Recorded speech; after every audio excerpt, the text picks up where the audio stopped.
Millions of Christians believe that at any moment the Messiah will come for them suddenly and unexpectedly in a secret return, like a thief in the night. They refer to this event as the rapture, or more accurately, the pre-tribulational rapture. In a split moment, they will suddenly disappear from the earth and be carried into the heavens. The term pre-tribulation means that this event must take place before the time known as the tribulation or distress takes place. In other words, Christians believe that before anything gets bad on the earth and before there's any bloodshed and violence and destruction and tribulation, that they will suddenly be whisked from the earth and not have to go through any type of tribulation in this world. We live in a time of trial and persecution. In every nation, there seems to be division, protest, violence, and revolution in the air. Traditional morals and values are a thing of the past.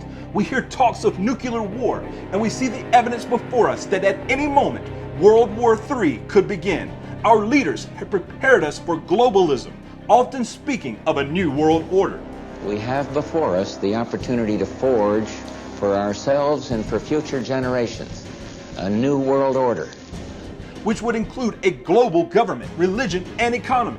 The scriptures make it very clear that this will take place prior to the final great war, which will take place in the land of Israel from Armageddon or Armageddon to the valley of Yehoshaphat. The scriptures also make it very clear that these will be the darkest days of mankind's history prior to the return of the Messiah. There will be wars, rumors of war, famine, disease, and earthquakes. All types of catastrophes will unleash tsunamis, hurricanes, floods, looting, rioting, and chaos will rapidly become the norm. Consider the passengers aboard airplanes with a Christian crew. Many believe that the rapture will result in titanic chaos as Christian auto and bus drivers, train engineers, pilots, and others suddenly vanish. The rapture just may create the greatest freeway gridlock in history. The world will somehow have to come to terms with millions of missing Christians. Today, nearly all major TV evangelists believe and teach a pre-tribulational rapture and report that this coming rapture is imminent. There are books on prophecy that promote the rapture, and there are even fictional works, such as the Left Behind series, which has been turned into multiple movies, 4 video games, and even a board game. With all the hype regarding such a teaching, one would assume that this event is exactly and precisely taught in the scriptures. But is it true? Do the scriptures teach the Messiah will come secretly at any moment now and take the Christians from earth before the terrible time of the tribulation begins, and then return a third time at the end of the tribulation to destroy the anti-Messiah as the rapture theory proposes?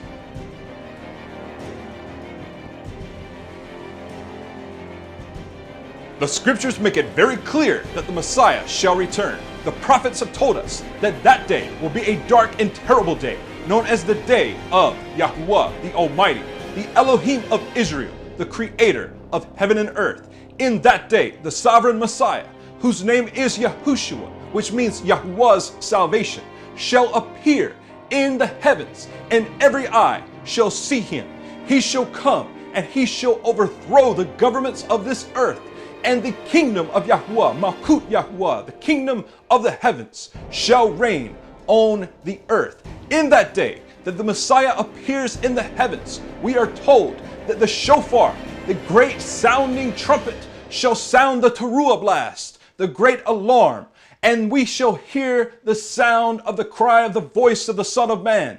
And those who are dead shall raise up. Those who are righteous, who died in Messiah, shall rise up to meet him.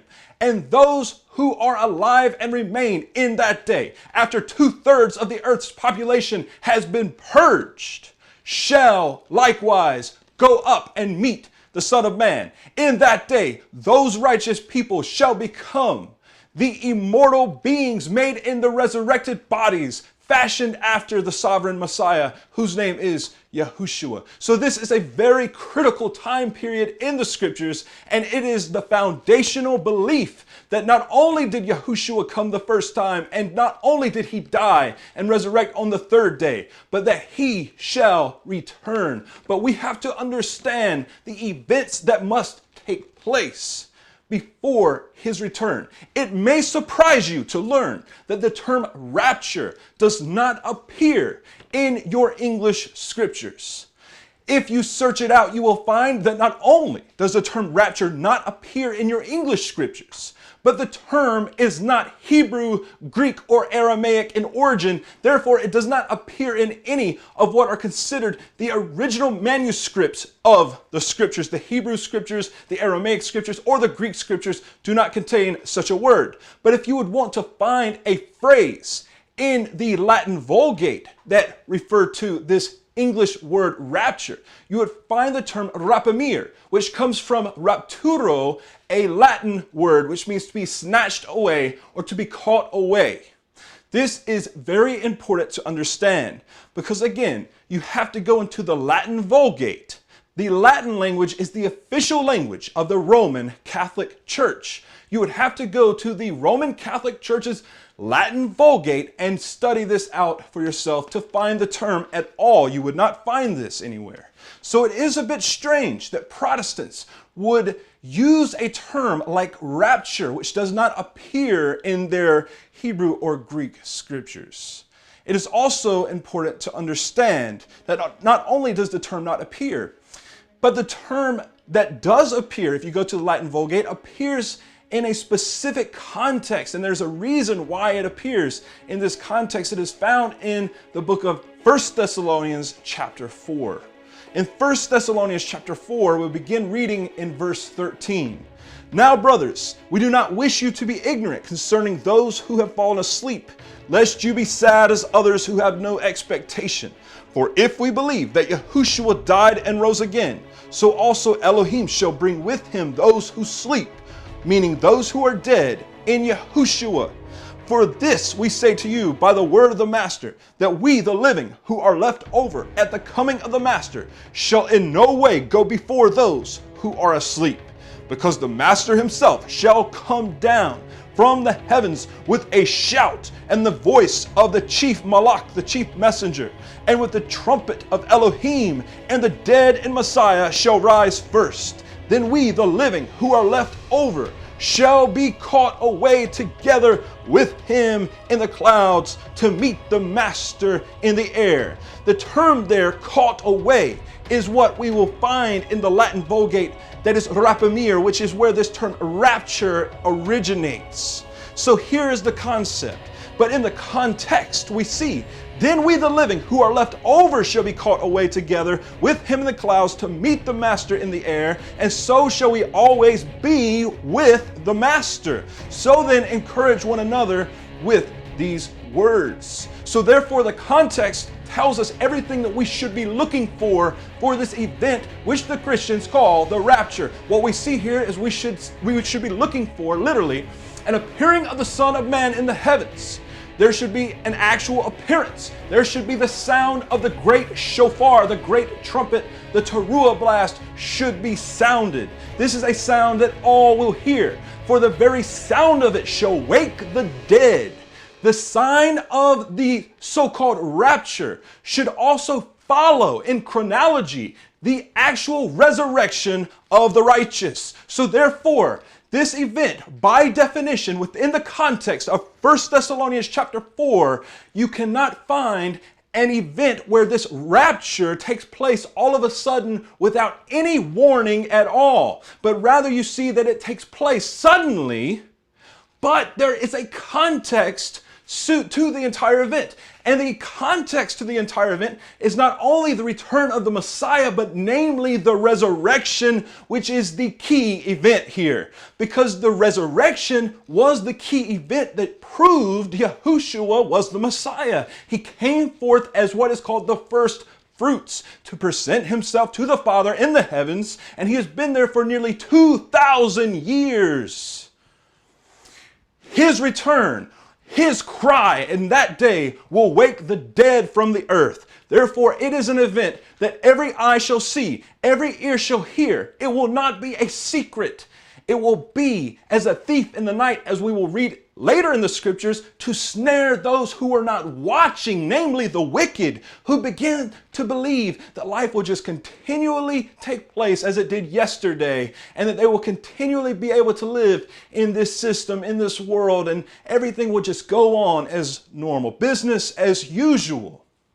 But it will not come as a thief in the night to take those who are watching. We're going to look at all the context of all these verses. This is going to be a very in-depth study on this subject because it is very, very important. It is so important that you understand this subject that it could very well mean your life or your death. It is that important. Very important.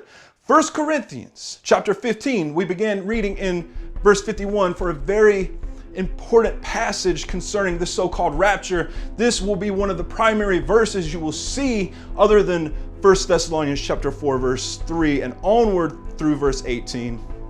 You will get this context from most Christians, but you need to read these chapters. You need to read all the scriptures in a context because it's very important. But if you begin in verse 51, you'll see, I speak a secret to you. We shall not all sleep. That means to again be dead.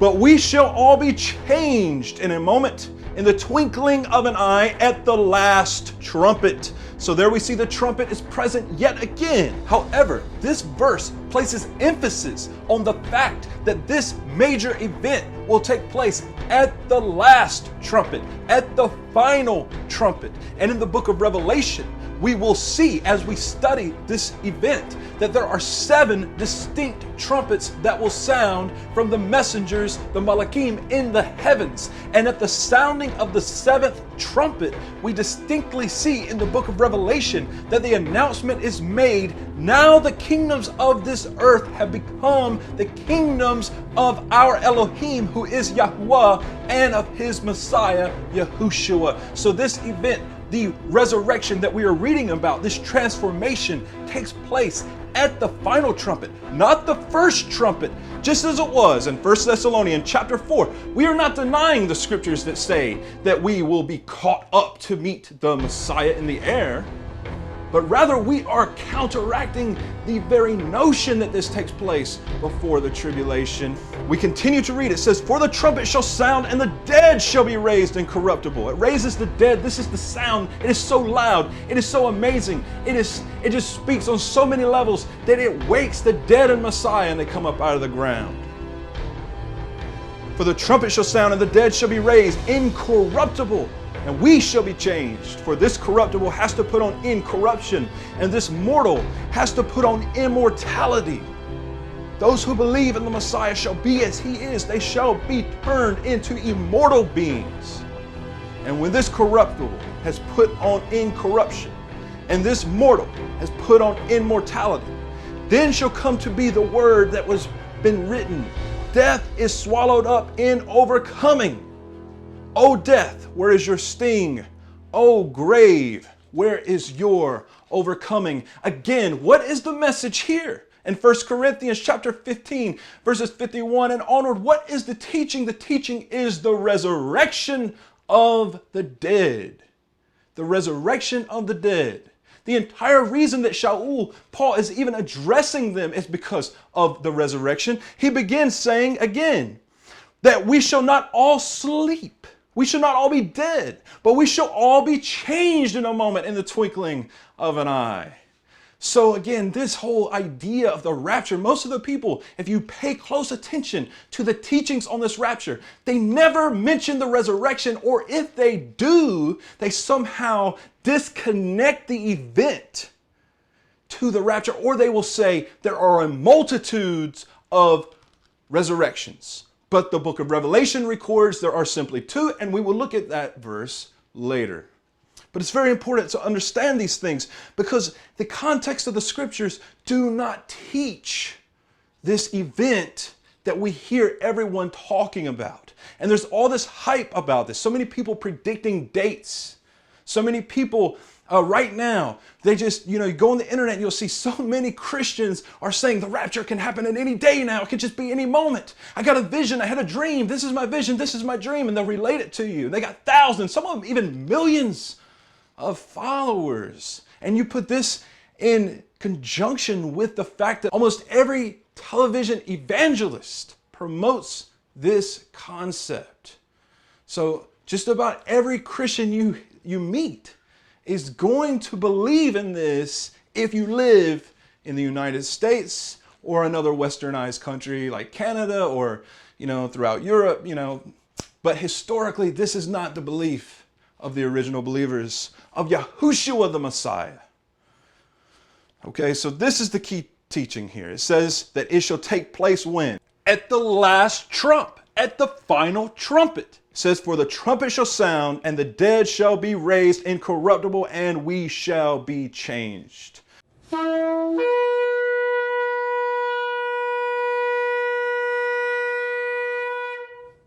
right, now let's go to Matthew, Matithyahu.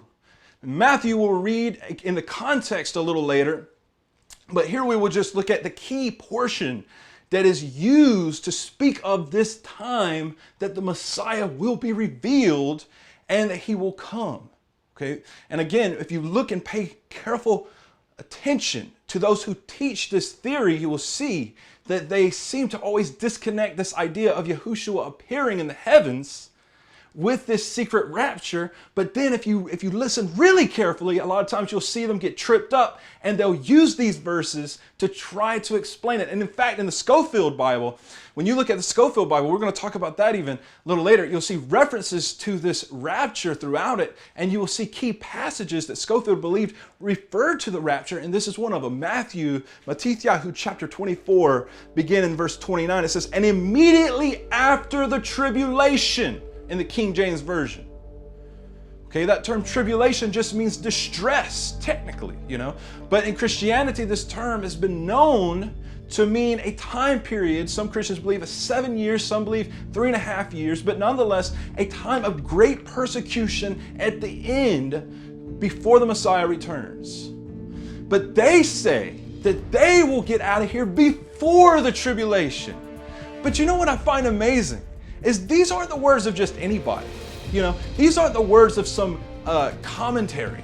These aren't the words of Scofield. These aren't the words of even Matthew himself or Paul or Shaul. These are the words of the Son of Man, of Yahushua the Messiah, the Anointed One of Yahuwah. And he said, immediately after the tribulation, immediately after, a chronology is established. Immediately after the tribulation of those days, the sun shall be darkened, and the moon shall not give its light, and the stars shall fall from the heaven, and the powers of the heavens shall be shaken. And then, in a chronology, the sign of the Son of Man, the Ben Adam, the son of Adam, shall appear in the Shamayim, in the heaven. And then all the tribes of the earth shall mourn, and they shall see the Ben Adam. It says all the tribes of the earth shall mourn, and they shall see him. They shall see the Ben Adam, the Son of Man, coming on the clouds of the Shamayim with power and much esteem. And he shall send his Malachim, his messengers. The Christians call these angels. These are spiritual beings who reside in the Shamayim, in the heavens. They are the armies of Yahuwah, the servants of Yahuwah. And they will go forth, it says, with a great sound. That term great sound in Hebrew is teruah, of a trumpet. The great sound of the teruah blast and of the trumpet. And they shall gather together his chosen ones from the four winds, from one end of the heavens to the other. It could not be more clear. But actually, it is more clear than that, because there are countless scriptures that deal with this very subject. I'm just bringing up the most important at this moment, but we will look at more even. But this is important because within the context, if you begin to talk to Christians, you will see that these verses will come up if they want to explain to you a rapture. And when you examine each one of these sections of Scripture and you put them parallel to each other, you'll see that this is the same event that is being described. It is not two separate events. There's no way to divide the fact that when the Son of Man appears in the heavens, that when he comes, the messengers will hear the sound of the trumpet that will be announcing the King, the sovereign Messiah, as he arrives. This sound of the trumpet and the shout of the messenger of Yahuwah will awaken the dead. And it says clearly that those who are alive in those days will not go before those who are dead, but rather the dead get to rise first. Why? Because they actually perished in the earth. And therefore, because they are a literal picture of the resurrection, then they come up first. And then those who are alive and remain will be caught up. But if you talk to the Christians, they don't talk about, in their movies that they have about the rapture, because the rapture is a big deal. It's in movies, it's in all types of plays, there's all kinds of skits on the internet, there's all kinds of things that deal with this topic of the rapture. And whenever you look at it in their films and in their propaganda, what you will see is that the rapture usually happens on some beautiful sunny day. And everybody's just happy and everything's just, it doesn't depict the fact that the scriptures say that the sun will be darkened, the moon will turn to blood. It says immediately after the tribulation of those days, the sun goes dark, the moon turns to blood. Of course, metaphorically, it's going to appear as blood. Okay? And it tells us this. And then further, what does it say? Then shall appear the sign of the Son of Man, the sign of the Son of Adam in the clouds. And what happens after? The sound of the trumpet. So this is what we believe. Just what the Messiah said. It doesn't matter what Schofield says. It doesn't matter what Darby says. It doesn't matter what any of these people say or their theological seminaries. The scriptures are clear. If the teaching of the rapture is not in the scriptures, then where did Protestants get it? In the 16th and 17th centuries, the reformers Martin Luther, John Calvin, Ulrich Zwingli, and others protested the Catholic Church and their dogmas publicly, undermining the authority of the popes and the establishment of the Roman Church. The protesters, or Protestants, applied a literal interpretation to the books of Daniel and Revelation at that time and determined that the position of the Roman emperor, known by Catholics as the Holy Father or Pope, was indeed the little horn power of the book of Daniel, also known as the anti-Messiah.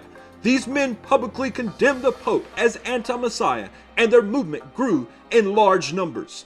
Previously, the Catholic Church would burn at the stake anyone who challenged their dogmas.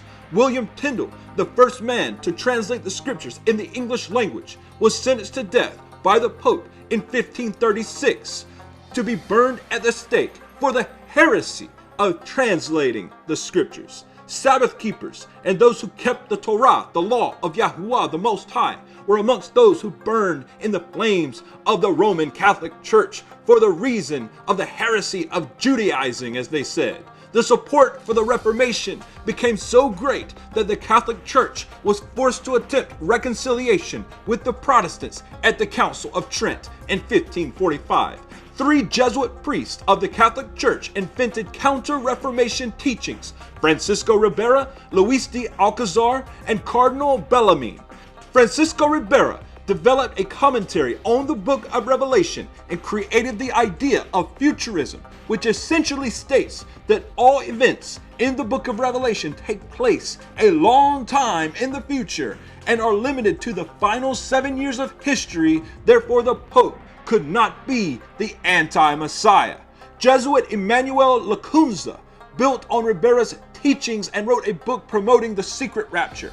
Lacunza knew that Protestants would not receive a book written by a Jesuit of the Roman Catholic Church. The Jesuit Lacunza therefore wrote his book under the alias Rabbi Ben Ezra. He created a fictitious Rabbi Ben Ezra, saying that he had accepted Messiah to impress Protestants and trick them to fall for the Pre-Tribulational Rapture Theory. The title of the book was The Coming of Messiah in Glory and Majesty. 300 years later, Protestants would begin to adopt the Catholic Church's futurism theory.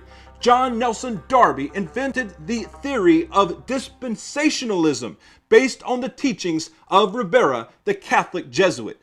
Darby taught that the Messiah would come at the beginning of the tribulation to take the Christians from the earth and return after 7 years to defeat the anti-Messiah and rule and reign on the earth. This is exactly what Lacunza was trying to teach under the alias of Rabbi Ben Ezra. This notion also took the focus off of the Roman beast system and the idea that the position of Pope was anti-Messiah. Darby believed that during the 7 years of tribulation, offerings are made at a physical temple in Jerusalem, since he believed Torah, the law, the instructions of Yahuwah the Most High, would be kept during this 7-year tribulation. He had to have a reason why Christians were exempt from keeping the commandments given through Moses. Thus, Darby attempted to separate scriptural history into ages or dispensations. Darby believed an age of law ended at the death of Messiah, and an age of grace or church age was ushered in at that time. Darby believed the age of law would only be for Israel, and as a result, Darby adopted the idea of a pre-tribulational rapture. This idea had the church leave the earth at the beginning of the tribulation, leaving the physical seed of Israel behind to enter the tribulation and the age of law's return. Darby concluded that any Jewish believers in the Hebrew Messiah were no longer Israel or Israelites, but now a part of the Gentile Christian church. Cyrus Scofield carried on the teachings of Darby in his version of the scriptures titled the Scofield Bible. This Bible made mention of the secret rapture in the marginal notes and is a favorite to this day to those who believe in the pre-tribulational rapture theory. To further counter Protestants, the Catholic Apostolic Church formed in 1830. The founders were Catholics who claimed to have had visions that the coming of Messiah would be at any moment. The entire founding of the Catholic Apostolic Church is built on the notion of a pre-tribulational rapture. Therefore, it becomes very clear that the idea of a pre-tribulational rapture is not found in the context of any scripture, but rather is an invention of the Jesuits of the Roman Catholic Church. The Catholic Church worships idols, prays to Mary, worships dead saints, and commits tremendous heresies, including calling the Pope the Holy Father. The Catholic Church is the reason Protestants observe Sunday instead of the Sabbath, Easter and Lent instead of Passover, unleavened bread, and first fruits. They are the reason Protestants celebrate Christmas and observe Halloween.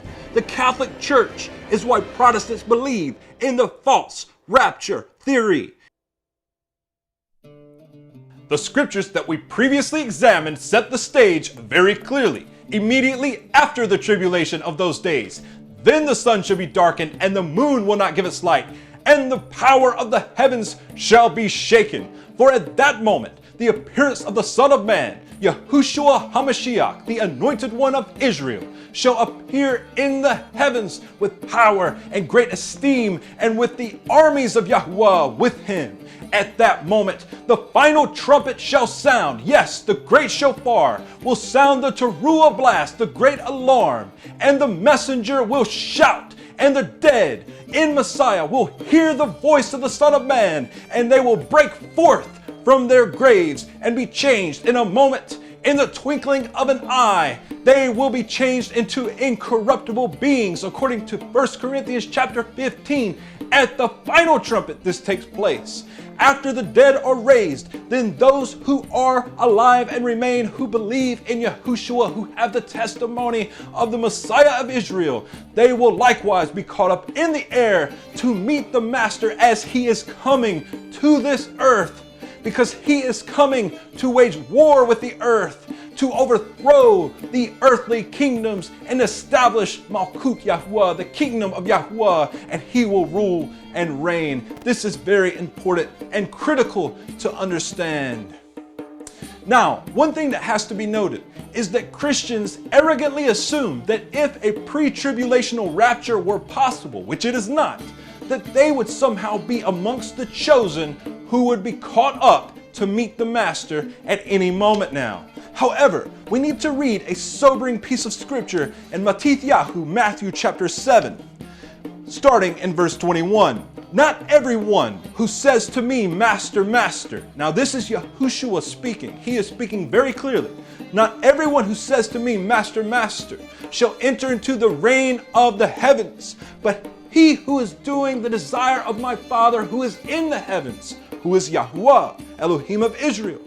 Many shall say to me in that day, Master, Master, have we not prophesied in your name? Have we not cast out demons in your name and done many mighty works in your name? And it says clearly, and then I shall declare to them, I never knew you. Depart from me, you who work iniquity, you who work lawlessness. Is so clear. If you go back and look at the Greek, you will see the term is anomia, which literally means without law, without law. Yahushua says you're not entering the kingdom if you're lawless, if you're without law. It doesn't matter that you cast out demons in his name. It does not matter that you did mighty works in his name. In that day, he's going to say, I never even knew you because you're lawless. And he is the law made flesh. He's the word of Yahuwah made flesh, the Torah made flesh. He is the Messiah of Israel. He establishes the law of the kingdom. And it's very important to understand that he is not going to allow you to be an anarchist in his kingdom. If you do not conform to the way of Yahuwah, you will be excommunicated, cut off from Yahushua forever, and you'll be forced to hear those haunting words, depart from me. I never knew you, you who work lawlessness. Let that resonate in your mind for a moment. You really think that if the Messiah showed up right now, that lawless Christianity would be caught up? Pagan Christianity would be caught up to meet the Master Yahushua in the air? It would be impossible because Western Christianity is lukewarm. It is a mixture of hot and cold. Yahushua said, if you're lukewarm, he'll vomit you out of his mouth. We see that in the church, they promote all kinds of lawlessness. There's all kinds of scandals that take place in those places. All types of sin and perversion that goes on behind the scenes. I promise you, it's sick and disgusting. And many of those scandals come out to the light. People know today there's nothing to Christianity. There's a whole generation of young people who won't even think about the truth of the scriptures because they've seen the hypocrisy of Christianity. Christianity allows all kinds of lawlessness, from breaking the Sabbath all the way to sodomite marriage or homosexual marriage. And they do not allow a man of Yahuwah to speak the truth. They cringe under the truth. They want to be stroked. They want to be patted on their back. They want to be told what a great job they have done. And they just want to sleep. They don't want to know the truth. They want to be entertained. They don't care about the word of Yahuwah.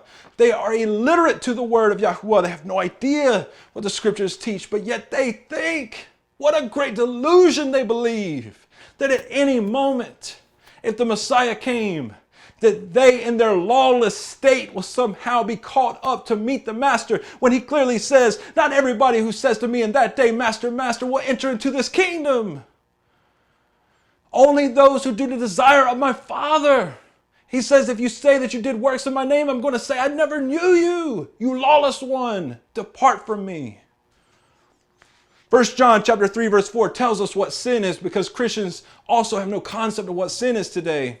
They basically have these social taboos, and they might say like this thing is a sin or that thing is a sin, and they give no real definition for what sin is. They're very confused. If you talk to a Christian about what sin is, they don't really know, but there is a definition in the scriptures. Allow the scriptures to define themselves, and you will benefit with great knowledge. 1 John chapter 3, verse 4, everyone doing sin also does lawlessness, the same word, anomia, to be without law. Everyone who does sin is without law.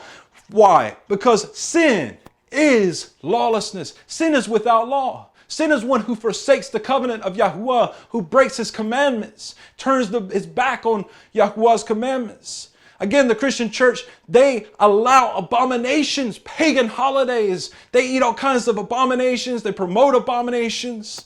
There is no moral compass any longer.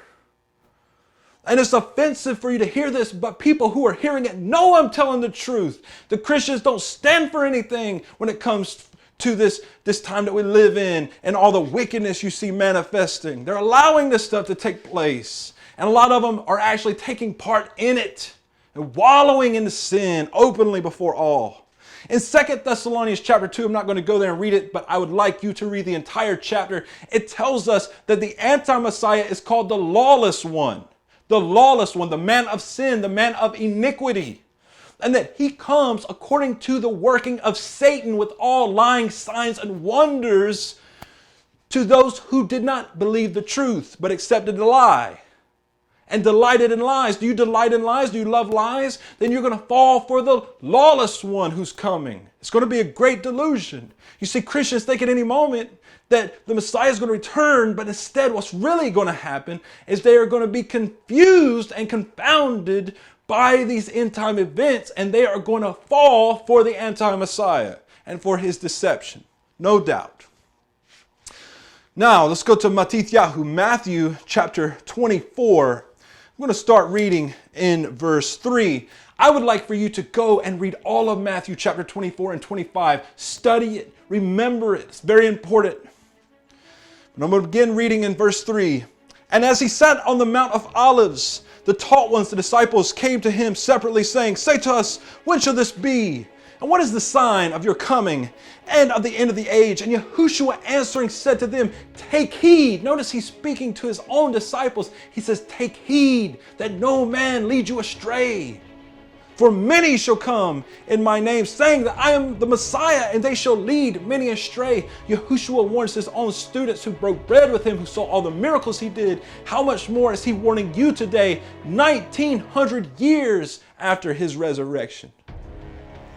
The warning is great. Be careful. Don't let anybody deceive you.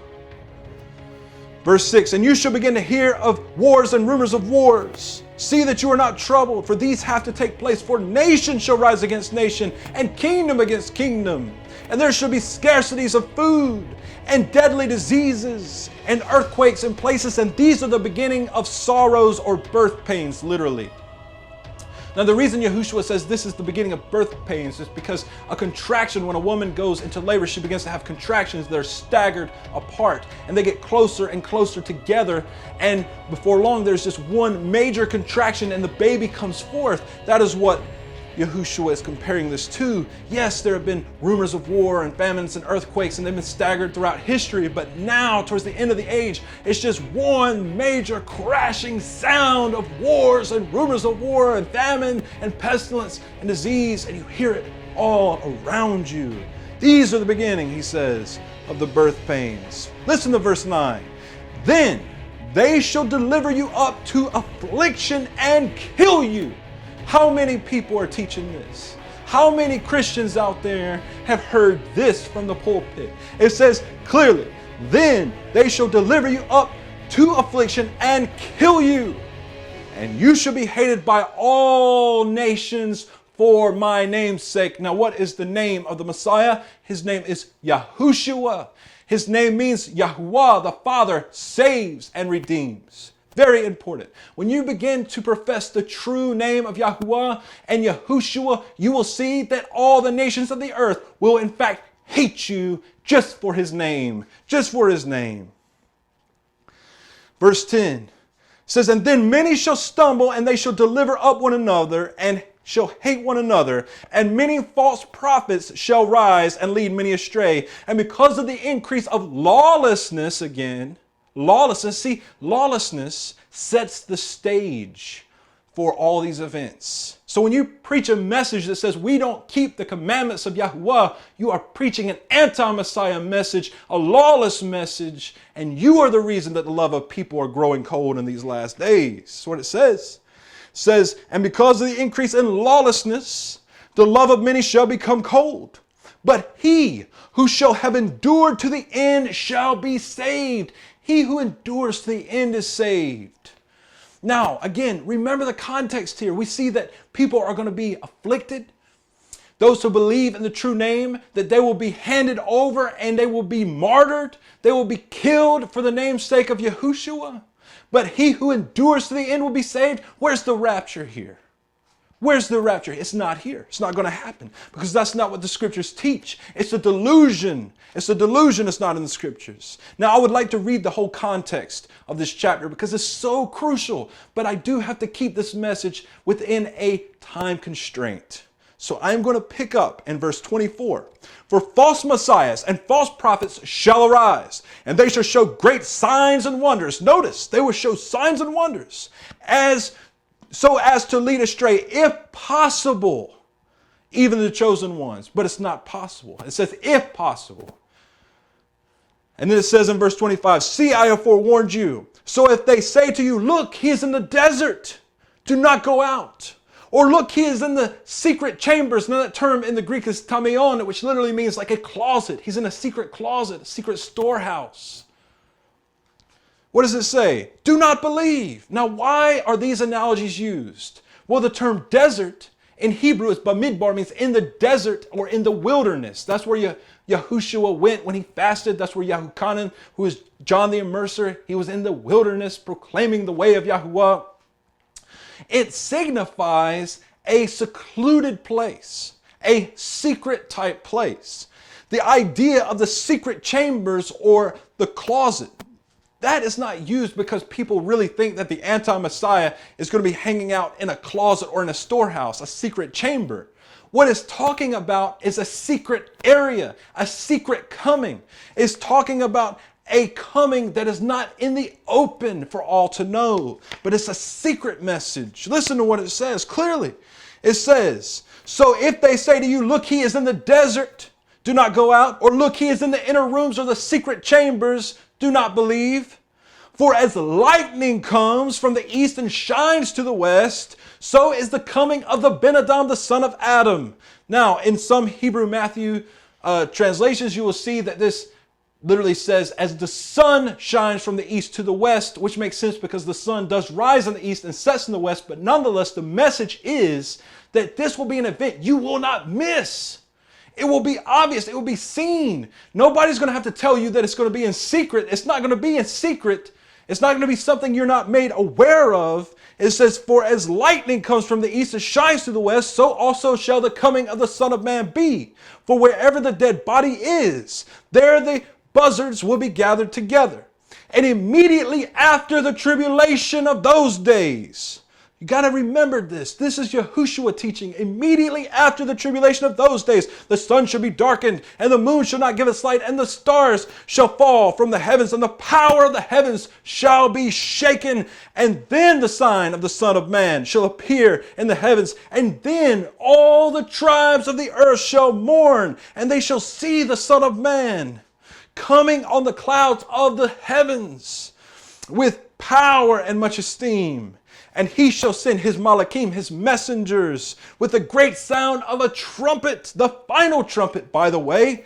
And they shall gather together his chosen ones from the four winds, from one end of the heavens to the other. The context is clear. Don't let anybody tell you it's going to be a secret. It's not going to be a secret. False prophets will say that it's a secret coming. That's what he said.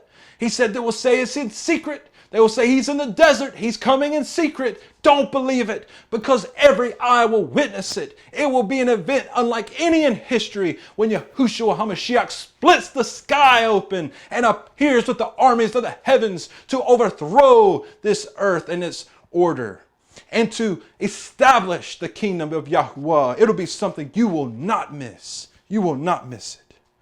Verse 36 picks up, says, but concerning that day and the hour, no one knows, not even the messengers of the heavens, but my Father only. But yet you have all these Christians predicting dates, saying that it'll happen any moment now. They'll say it happened, on this day or that day, and then it doesn't happen. But Yahushua said that not even the messengers in the heavens. Can you imagine how intelligent these beings are who are in the heavens, and yet they don't even know? It says, but we will know the time frame. We will be aware of the season, but not the exact day or hour. And it says further, and as the days of Noah, so also shall the coming of the Son of Adam be. For as they were in the days before the flood, eating and drinking and marrying and giving into marriage until the day that Noah entered into the ark. And they did not know until the flood came and took them away. So also shall the coming of the Son of Man be. Then two shall be in the field. The one is taken and the other is left. Two shall be grinding at the mill. One is taken, but the other one is left. Watch therefore, for you do not know what hour your master is coming. Now Christians will use these passages to explain the rapture. In fact, the Left Behind series is titled Left Behind to illustrate the idea of this passage. They believe this is the rapture. Two will be grinding at the mill. One will be taken into the rapture, but the other will be left. But is this what the scriptures truly teach? No, not at all. It couldn't be further from the truth. And if you have any idea about these passages, then you will know what I'm saying is true. But we are going to examine in the context what this teaching really is. But first, I'm going to share something with you that you probably never heard in your life. In the Hebrew book of Matthew, the Shem Tov Hebrew Matthew, when you examine it, you will see in Matthew Matithyahu, chapter 24, verse 40, it reads a little differently than the Greek manuscripts. It says, "Then there shall be two plowing the field, one righteous and the other evil. The one shall be taken and the other one left. Two women will be grinding at a mill. One will be taken and the other one left. This is because the messengers at the end of the world will remove the stumbling blocks from the world and separate the good from the evil." Now that's not what the passage of Matthew reads in the Greek manuscript. It reads differently. But in the Hebrew Matthew, it makes it very clear that the reason that one will be taken and the other left is because the one taken is an evil one that will be taken. Now, doesn't this make sense though? Because what did Yahushua say in Matthew chapter 24? He said, "As the days of Noah, so shall the coming of the Son of Man be." And what did he say further? "For they did not know until when? Until the flood came and took them all away." Now, was Noah taken in the flood? No, he was left, and he and his sons and their wives, they populated the earth. It's very important to understand. They inhabited the earth. It was their reward for being obedient to the covenant.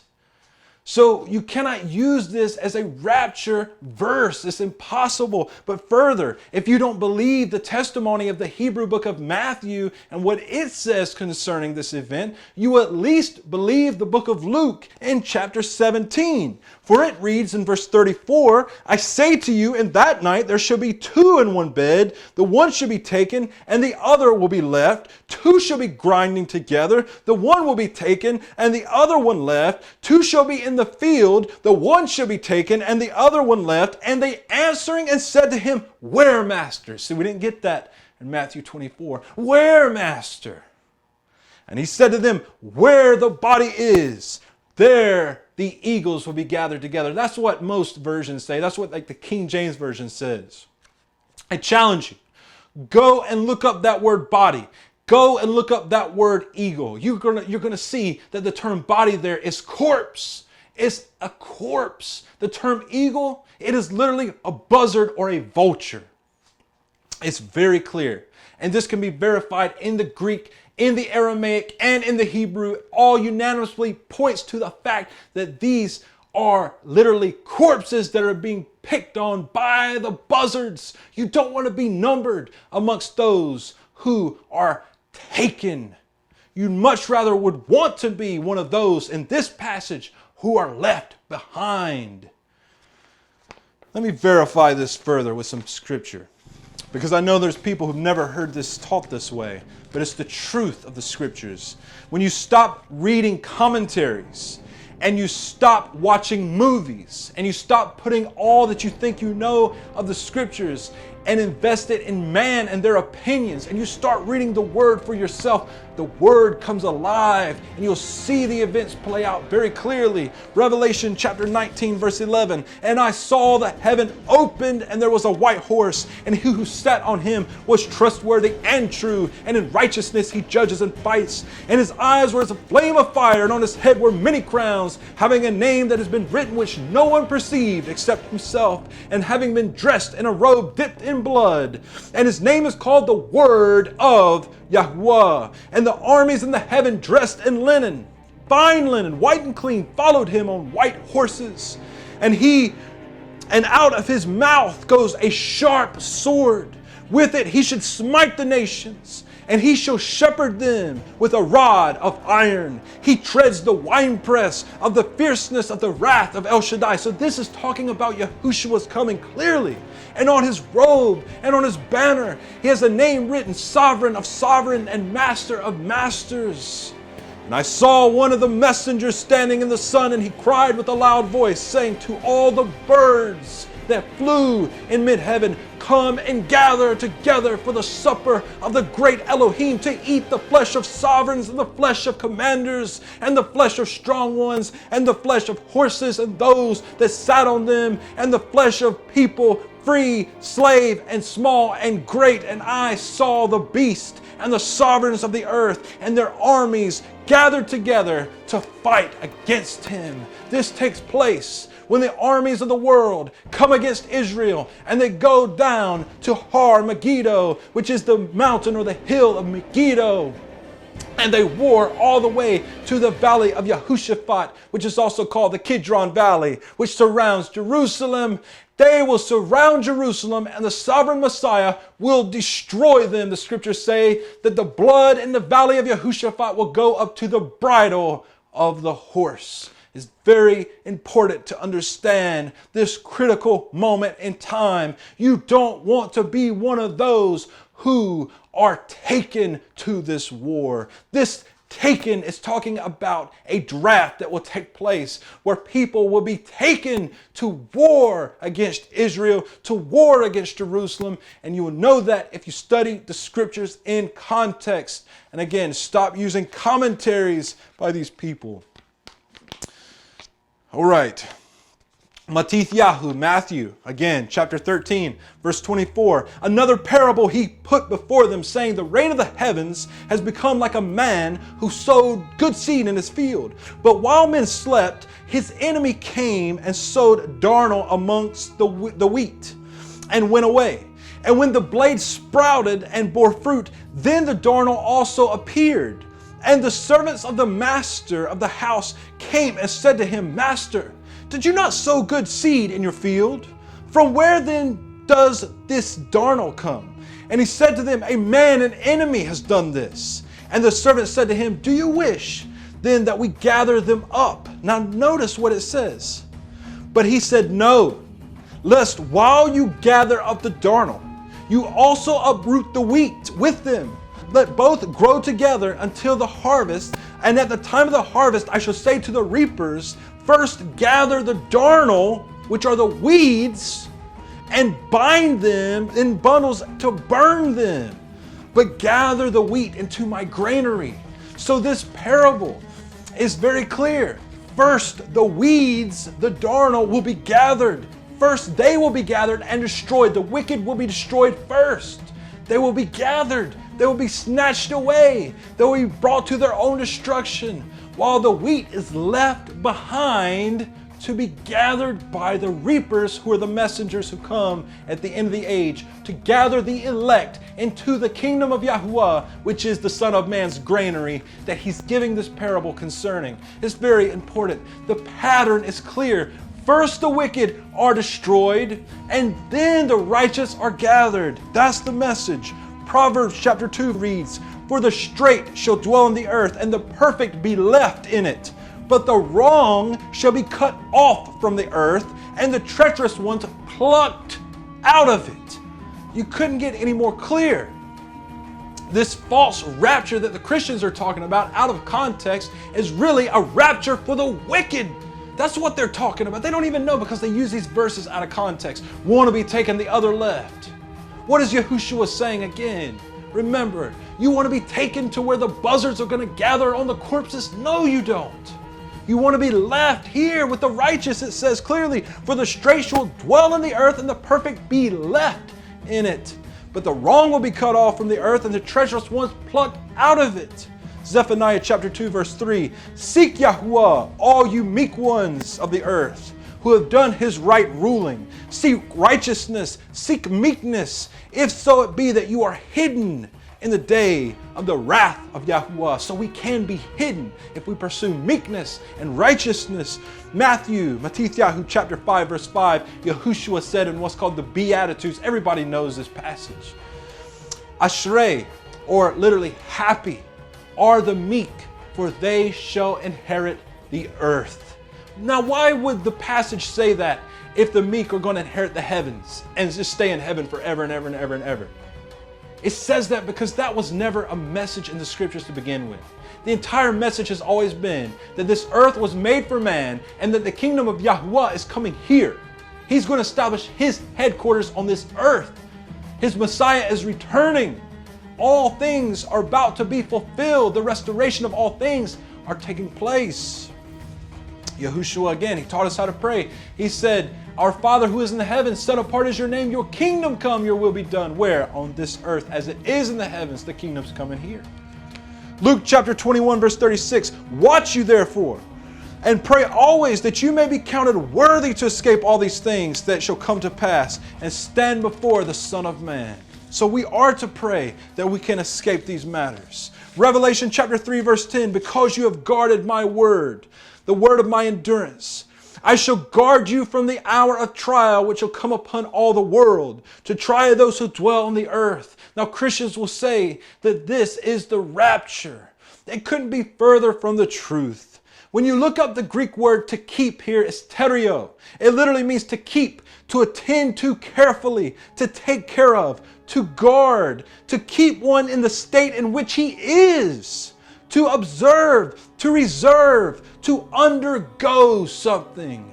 So the message is that yes, you will be in the world, but you will undergo something. You will be preserved in the midst. Yahushua will give protection concerning you.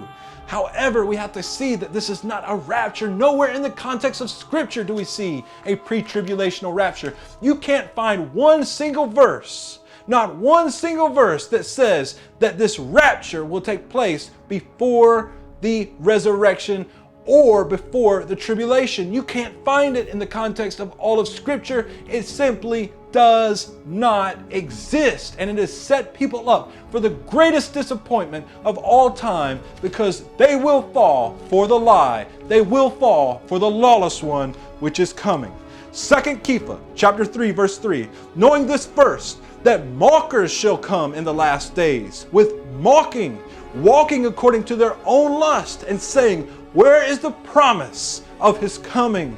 For since the fathers fell asleep, all continues as from the beginning of creation. Many scoffers are on the rise because of this false pre-tribulational rapture theory. These false teachings set the stage for many false predictions of the rapture over the years. William Miller was the founder of an end times movement that was so prominent it received its own name called Millerism. From his studies of the Bible, Miller determined that the second coming would happen sometime between 1843 and 1844. A spectacular meteor shower seemed to give this idea even more push. The build-up of an anticipation continued until about March 21st, 1844, when Miller's one-year timetable ran out. This failed prediction has gone down in history and is known as the Great Disappointment. This set the scene for scoffers to openly mock the idea of Messiah's return. Some followers set another date of October 22nd, 1844. This also failed, collapsing the movement. Many of the Millerites went forward creating other groups, such as the Jehovah's Witnesses. The Jehovah's Witnesses have predicted the second coming in 1874, 1878, 1881, 1910, 1914, 1918, 1925, 1975, and 1984. At this point in time, they hold the record for most failed predictions of the return of the Messiah than any other entity. Hal Lindsey's book, The Late Great Planet Earth, was released in 1970 and said to be the decade's bestseller by the New York Times.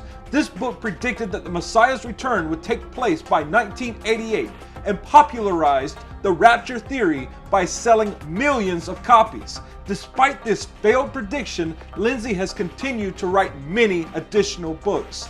In his other famous book titled The Rapture, he states, "The truth of the matter is that neither a post, mid, or pre-tribulationist can point to any single verse that clearly says the rapture will occur before, in the middle of, or after the tribulation." This comes from The Rapture by Hal Lindsey on page 32. This is very important because the scriptures teach in Matthew 24 verse 29, immediately after the tribulation of those days. Russell S. Dalton directed a movie in the 1970s called A Thief in the Night, and this gave even more push for this idea of a rapture. This movie was followed up by 3 additional movies made by Dalton in the 1980s. In 1988, the book 88 Reasons Why the Rapture is in 1988 came out. When this prediction failed, the same author published a book in 1989, the very next year, called 89 Reasons Why the Rapture is in 1989. The Left Behind series was first published between 1995 and 2007 by Tyndall House, a firm with a history of interest in dispensationalism. Left Behind is a series of 16 best-selling religious novels by Tim LaHaye and Jerry B. Jenkins, which presents a fictional account of the pre-tribulational rapture. Total sales for the series have surpassed 65 million copies. 7 titles in the adult series have reached #1 on the bestsellers list for the New York Times, US Today, and Publishers Weekly. 4 video games have been produced for this novel, which is based on converts after the rapture having to fight literally for survival. And we, of course, are grateful that our dear friend, Dr. Tim LaHaye, along with Dr. Jenkins, did the Left Behind series. In more recent times, Harold Camping, in his book Are You Ready?, predicted the Messiah's return in September 1994. When this prediction failed, he made a new prediction that the Messiah would return May 21st, 2011. Harold Camping advertised on 2,000 billboards across the United States, and he was on 55 radio stations promoting this nonsense, the failed return. The year 2000 was a key time. Many people believed because of Y2K, somehow there could be a rapture at any moment. When 2012 came along, the Mayan calendar supposedly ended, and many Christians believed at that time that a pre-tribulational rapture could happen December of 2012. In September of 23rd, 2017, because of misunderstandings of the book of Revelation, many Christians awaited the Messiah's return. When that didn't happen, the next day was the predicted date. And now we even wait for Yom Kippur. Christians are saying of 2017, the rapture will take place. But it will not take place because we know all that must take place in the scriptures before the Messiah will return in his esteem in the air, and all eyes will see him immediately after the tribulation of those days at the final trumpet. The Hebrew term for the resurrection is tekuma, coming from the term kuma, meaning to rise or stand.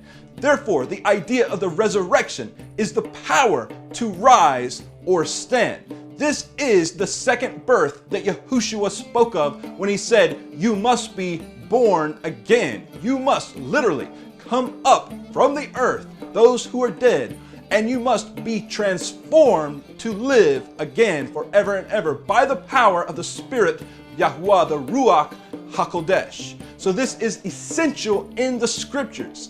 It has been essential throughout the Tanakh, the Hebrew scriptures, the Torah, the prophets, and the writings, what the Christians call the Old Testament, since the very beginning. And even to this day, the idea of the resurrection is one of the key tenets in Yahudut, which is called Judaism. So the scriptures are very clear about the concept that there is, in fact, a resurrection. It has an ancient history in the scriptures. Now, this term rapture comes from the idea in the Hebrew scriptures called natsal. And natsal does mean to snatch away, but in the context of the scriptures, it is always used in a way which means to deliver, to defend, to preserve, to protect, or to bring salvation of some sort. It is not the key word for salvation, but it's a term which implies it. To natsal, to defend, to defeat, to protect, to preserve, all of these matters. And you will never see it used in a context where someone is caught away off of the earth in any kind of passage in the scripture. This just does not appear. So that is important to note. The idea that we should be searching for is rather the resurrection, because remember, 1 Corinthians 15 is very clear. At the last trumpet, those who are dead will rise, and then those who are alive and remain will be caught up, or natsal, they will be delivered up to meet the master in the air. Very important. So the rapture, this pre-tribulational rapture, again, it is simply a delusion. In the book of Daniel, or Daniel chapter 12, we see that Daniel was also explicitly taught about the resurrection from Yahuwah himself. It says in verse 1, "Now at that time Mikael, or Michael, who is a messenger of the Almighty, shall stand up, the great head who is standing over the sons of your people. And there shall be a time of distress." Now in the King James, obviously they use the term tribulation because that's a key term.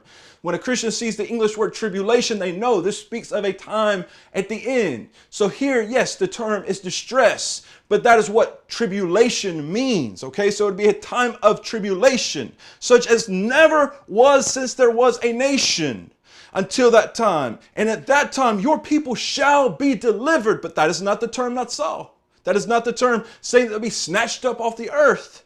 It says, everyone who is found written in the book. Now listen to what it says, verse 2. "And many of those who sleep in the dust of the earth will wake up, some to everlasting life and some to reproaches, everlasting abhorrence." So we know that nobody's getting out of here. There is no deliverance that's going to take place where anybody's taken up into the heavens at all until after the resurrection. We've already established this. But here we see clearly, it says that there will be two types of resurrections. It says, "And many of those who sleep in the dust will wake up, some to everlasting life, and some to reproaches, everlasting abhorrence.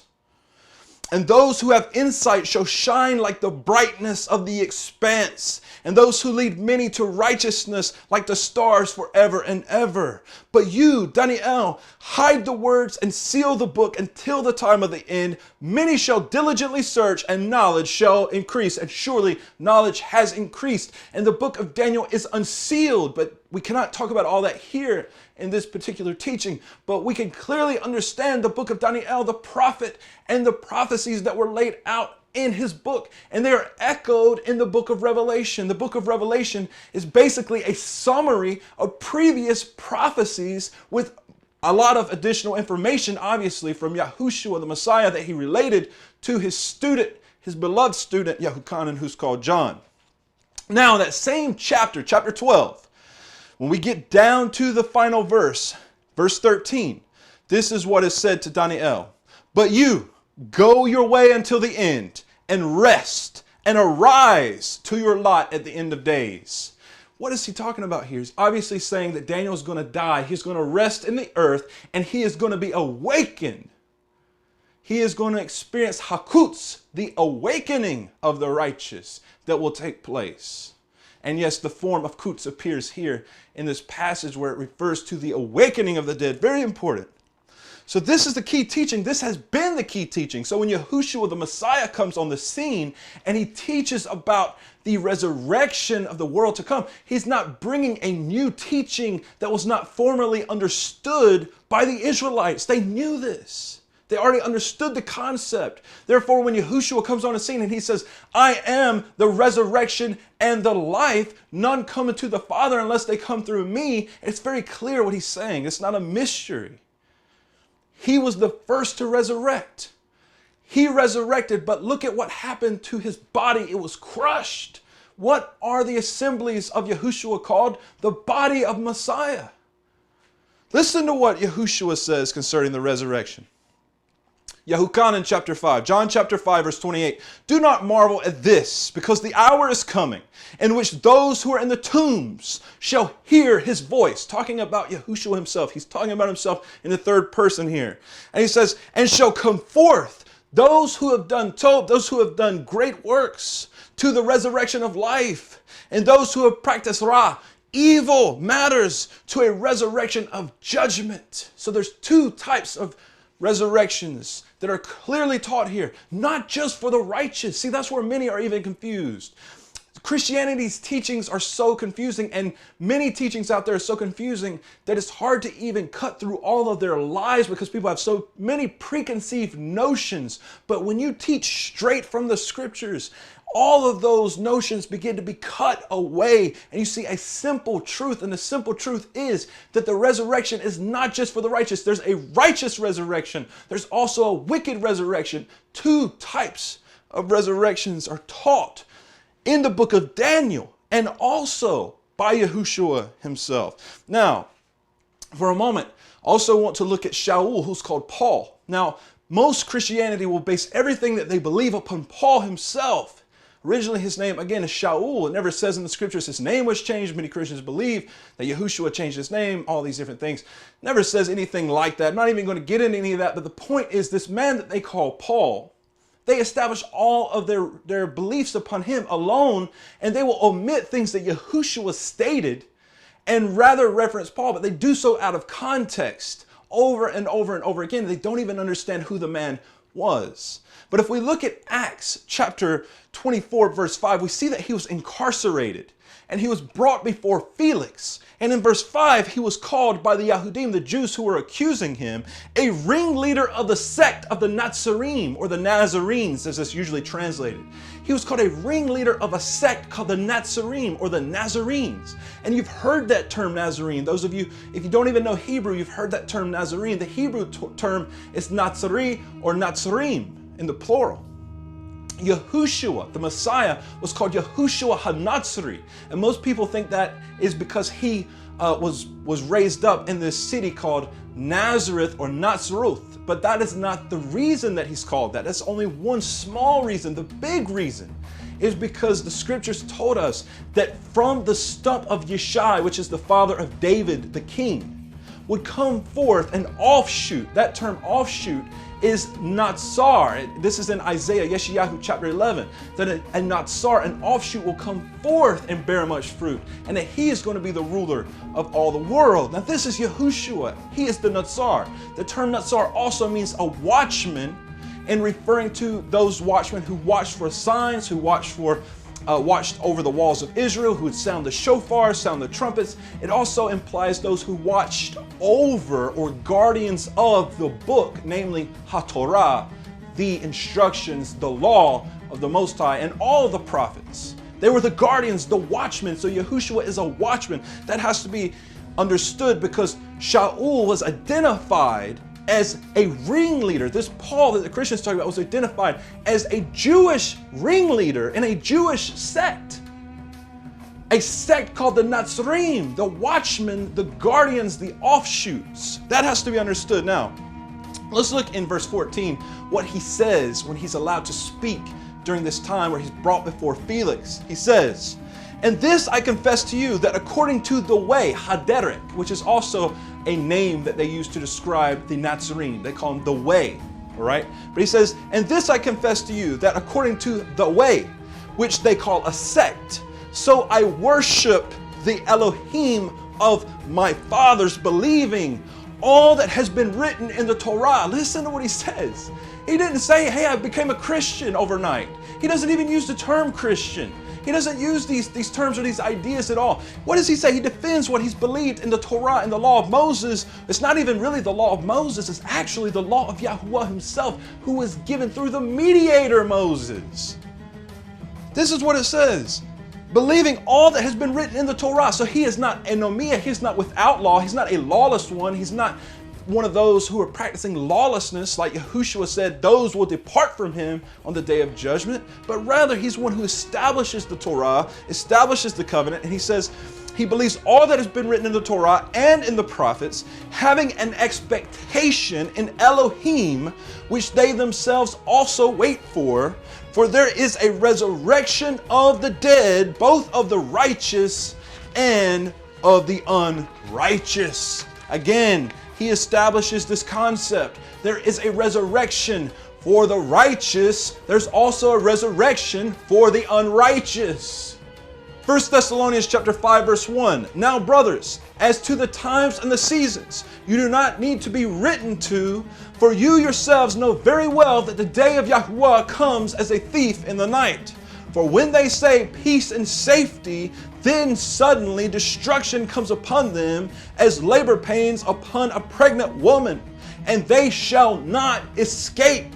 But you, brothers, are not in darkness, so that this day should overtake you as a thief.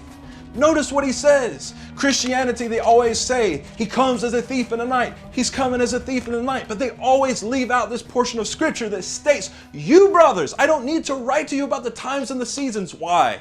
Because the term seasons is moedim.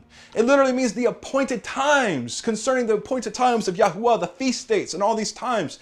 You don't need to be written to. You understand these things.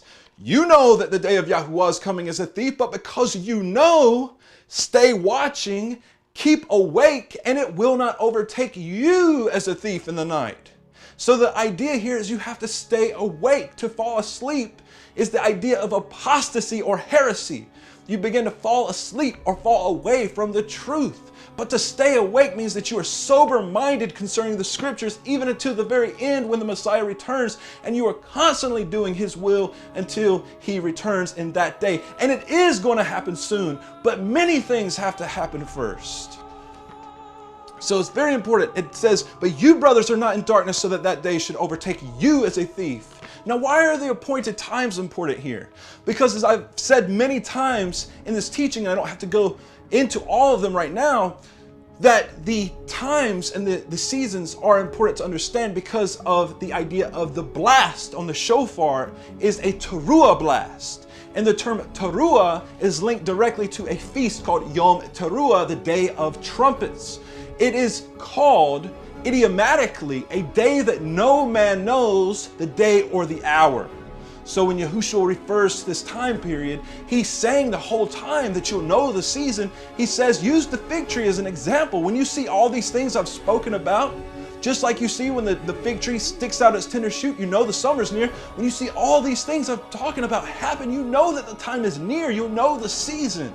Shaul says here, you know the times and seasons. I don't even have to explain them to you. So we'll know the season, but we won't know the day or hour. But we know that this time, the Feast of Trumpets, is a time where the trumpets sound the teruah blast. And the teruah blast is the blast on the trumpet that announces the king, but it also announces that the armies are dispatching for war. And when the ancient Israelites would go out to war, in the Torah, it says they would sound the teruah sound on the trumpets. And when they would do this, they would dispatch for war. So the messengers of the heavens are going to be dispatching for war at this moment in time. So it's very important to understand all these ideas. These aren't going to take us as a thief in the night because we keep the feast each and every year. We observe all of these principles and we're preparing. The term for the feast, one of them is called Kodesh Mikra or Mikra Kodesh, which literally means a set apart gathering, but it also means a rehearsal. We are rehearsing, we are practicing, we are preparing, we are awake, we are watchmen, we are Natzarim. That's why it doesn't take us off guard, because we're watching Yahushua. Again, it's called Yahushua HaNatzari. That can mean the watchman. It can mean the offshoot, the one from Nazareth. It can mean all of those things. His students were originally called Natzarim. They weren't even called Christians. When you look in the scriptures, you'll see that they were first called Christians by Greeks. In Antioch, they didn't call themselves that. Other people called them that. That's what other people titled them as. They titled themselves as Nazarim, as the guardians, the watchmen. Why? Because they're watching for the Messiah's return. Therefore, it won't come as a thief in the night to take them away unaware. Now, John chapter 17, verse 14 says, I have given them your word. This is Yahushua speaking to his Father. He's praying. He says, I have given them your word, talking about his students. And the world hated them because they are not of the world, as I am not of the world. What does he say in verse 15? I do not pray that you should take them out of the world. I do not pray that you should take them out of the world. Very clear. But you keep them from the wicked one. So you preserve them in the world. Don't take them out of the world. This is Yahushua's teaching. Why? Because it's consistent with the original message. Remember, the original Israelites in the wilderness were the kahal, the assembly. And before they were in the wilderness, they were in the land of Egypt, suffering under hardships from Pharaoh. And Yahuwah poured out 10 plagues upon the land of Mitzrayim, or Egypt. But notice the Israelites were not taken out of Egypt during the plagues. No, they were rather preserved and protected in the land of Goshen, and the plagues did not come upon them. But when were they redeemed? At the final plague, at the very end. This is the same message we're teaching. It's consistent with the scriptures. There will be plagues. If you look at the 10 plagues in the book of Exodus with the Israelites in Mitzrayim, or Egypt, you'll see that they are echoed in the book of Revelation. They are echoed, paralleled.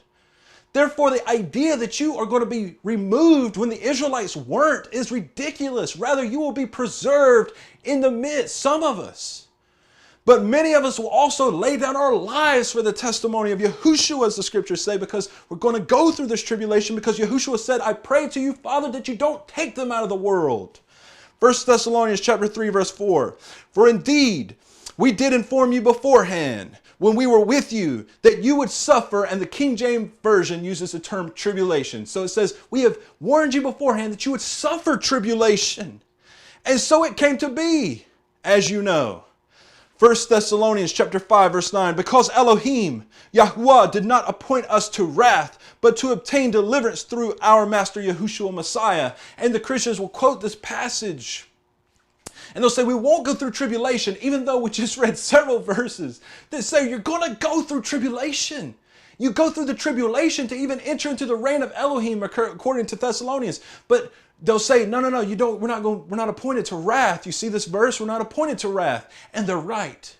Because you see, when you read the context of this verse, you're going to see that the wrath is talking about the wrath of Yahuwah, the Almighty, when he judges the wicked. Yes, we know that we're not appointed to that wrath, to the judgment. We know this. This is a clear teaching. This has nothing to do with a pre-tribulational rapture, though. We're going to go through tribulation. We are the body of Messiah. Yahushua, the Messiah himself, went through tribulation before he came to the resurrection of his life. When you look at Noah, he went through the tribulation of preaching. The book of Kepha says that he taught for 100 years and there were no converts. No one listened to his voice. He was in that wicked generation. And he was spared from Yahuwah's wrath. How? Through the ark. He was preserved. He was preserved. Yahuwah has a way of preserving his people through his wrath. Remember, when we look at Lot in Sodom and Gomorrah, Sodom and Gomorrah were destroyed by Yahuwah's wrath.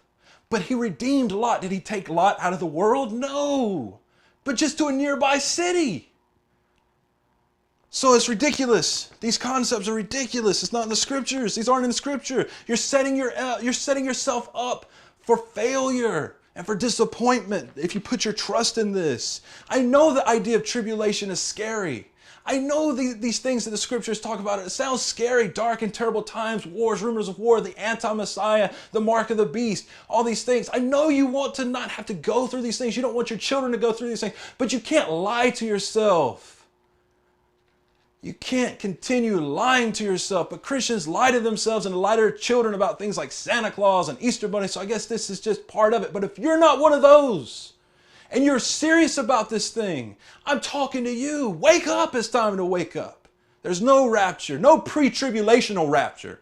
And this thing that you call the rapture doesn't happen until immediately after the tribulation of those days and after the resurrection. And in Hebrew, it's called Natsal. Okay, so it is a Hebrew concept. But it's not a rapture, not in the way that you've been taught. You're not getting out of tribulation. How do we know this further? Revelation chapter 7 says very clearly, take notice in verse 9. After this, I looked and saw a great crowd which no one was able to count, out of all nations and tribes and people and tongues, standing before the throne, before the Lamb, dressed in white robes and palm branches in their hands, crying out with a loud voice, saying, deliverance belongs to our Elohim, who sits on the throne, and to the Lamb. And all the messengers, the Malachim, the spiritual beings in the heavens, stood around the throne, and the elders, and the four living creatures, and they fell on their faces before the throne, and worshipped Yahweh, saying, Amen. The barakah, the blessing, and the esteem, and the wisdom, and the thanksgiving, and the respect, and the power, and the might to our Elohim forever and ever. Amen. And one of the elders responded, saying, who are these dressed in white robes? Listen carefully. And where did they come from? Verse 14, and I said to him, Master, you know. And he said to me, these are those coming out of the great tribulation, having washed their robes and made them white in the blood of the Lamb. Christians teach that these people are just somehow converts that convert after the rapture. But notice the number. It says a number that no man can count. How is it possible?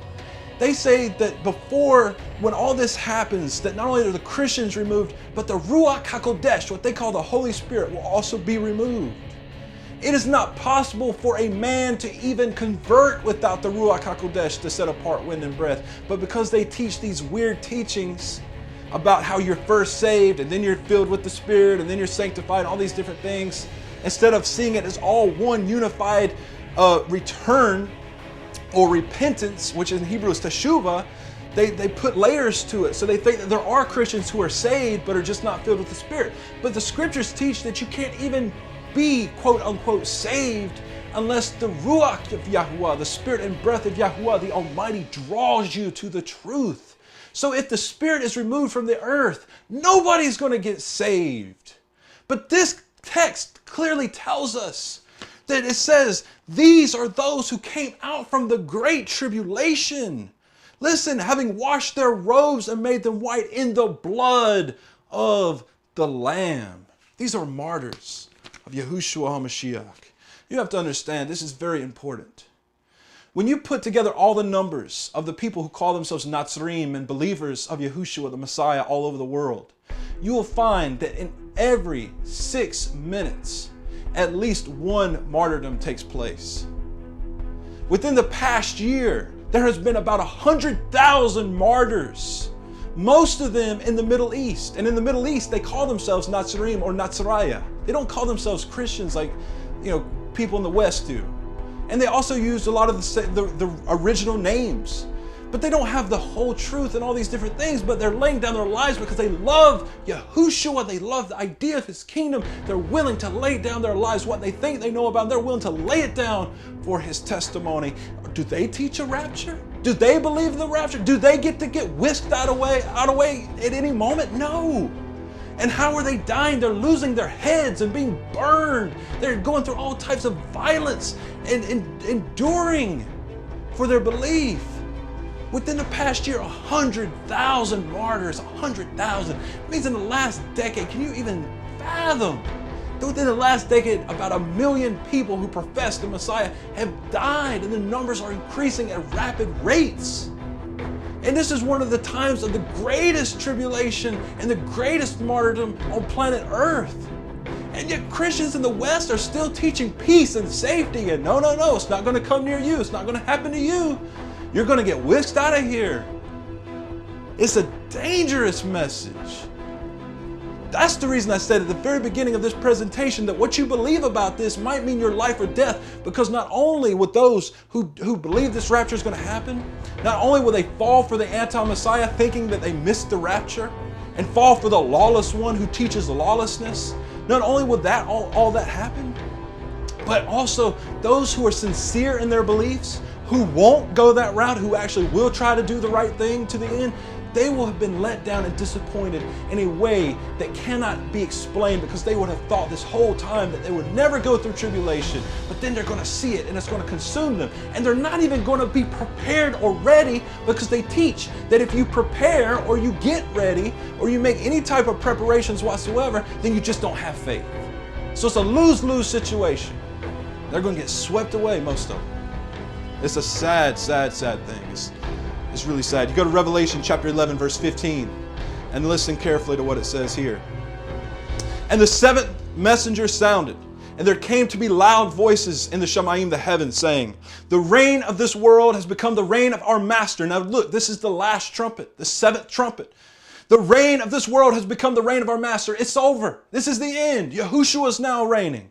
The reign of this world has become the reign of our master and of his Messiah, and he shall reign forever and ever. And the 24 elders sitting before Elohim on their thrones fell on their faces and worshipped Yahuwah, saying, we give you thanks, Yahuwah El Shaddai, the one who is and was and who is coming, because you have taken your great power and began to reign. And the nations were enraged, and your wrath has come. And the time of the dead to be judged, and to give the reward to your servants, the prophets, and to the Kodesh ones, the Kodoshim, and to those who fear your name. Notice, those who fear your name, the name of Yahuwah the Almighty. Small and great, and to destroy those who destroy the earth. So this is very important. We see at the final trumpet, obviously, this is the moment that the Messiah begins to reign. This is the moment in time that we are announcing, and it says it was the time that the dead were to be judged. Now, let's go to Revelation chapter 20, Chazon chapter 20, verse 1. And I saw a messenger coming down from the heaven, having the key to the pit of the deep and a great chain in his hand. And he seized the dragon, the serpent of old, who is the devil and Satan, and bound him for 1,000 years. Now, this happens when Yahushua shows up on the scene. And he threw him into the pit of the deep and shut him up, and set a seal on him, so that he should lead the nations no more astray until the 1,000 years were completed. And after that he is to be released for a little while. And I saw thrones, and they that sat on them, and judgment was given to them, and the lives of those who had been beheaded because of the witness they bore to Yahushua. Notice, those who were beheaded for their testimony of Yahushua are sitting on thrones.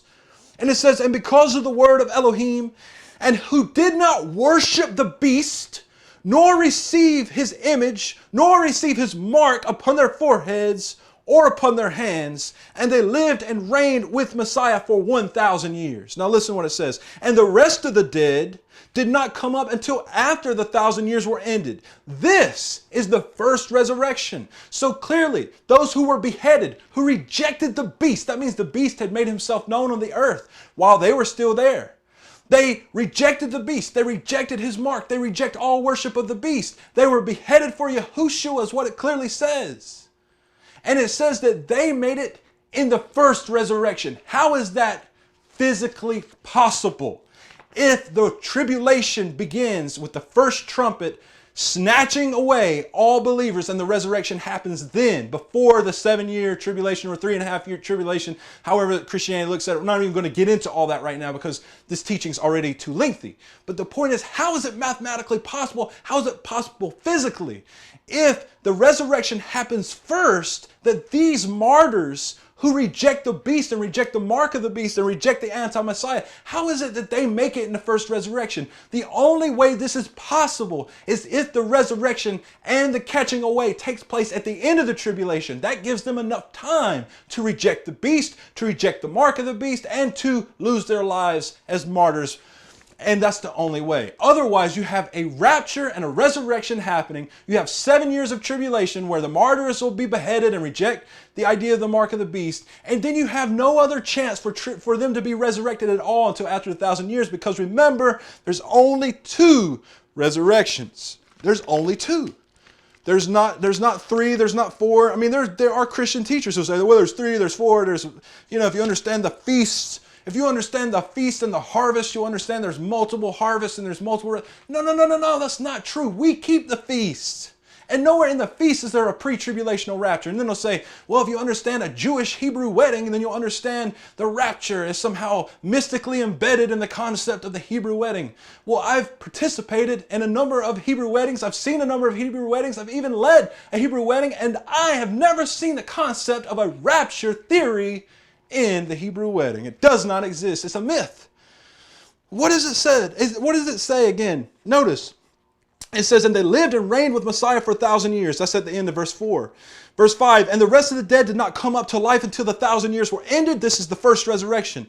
Verse 6, blessed and set apart. Baruch and Kodesh is the one having part in the first resurrection. The second death possesses no authority over these. They shall be Kohanim, they shall be priests of Elohim and the Messiah, and shall reign with him 1,000 years. So clearly you see here that the martyrs of Yahushua will reign with him during the 1,000-year reign. They will be resurrected. When? As we said at the very beginning, immediately after the tribulation of those days, at the last trump. It doesn't matter how much Hebrew or Greek or whatever you know, the context of the scriptures is very clear. Even in a King James version or whatever version you're going to use, we see that this is the teaching. So I leave you with this idea from Yahukan and John, the words of the Master Yahushua in chapter 16, verse 33. These words I have spoken to you, that in me you might have shalom, or peace. In the world you will have tribulation, but take courage. I have overcome the world. This is my message to you. Take courage. Our Messiah, the Word of Yahuwah made flesh, he overcame death. And even if the tribulation comes and consumes you and brings you down to the depths of the grave, if you put your belief in Yahushua, when the Son of Man comes, you will hear his voice and rise from the grave. This is the truth concerning the rapture theory.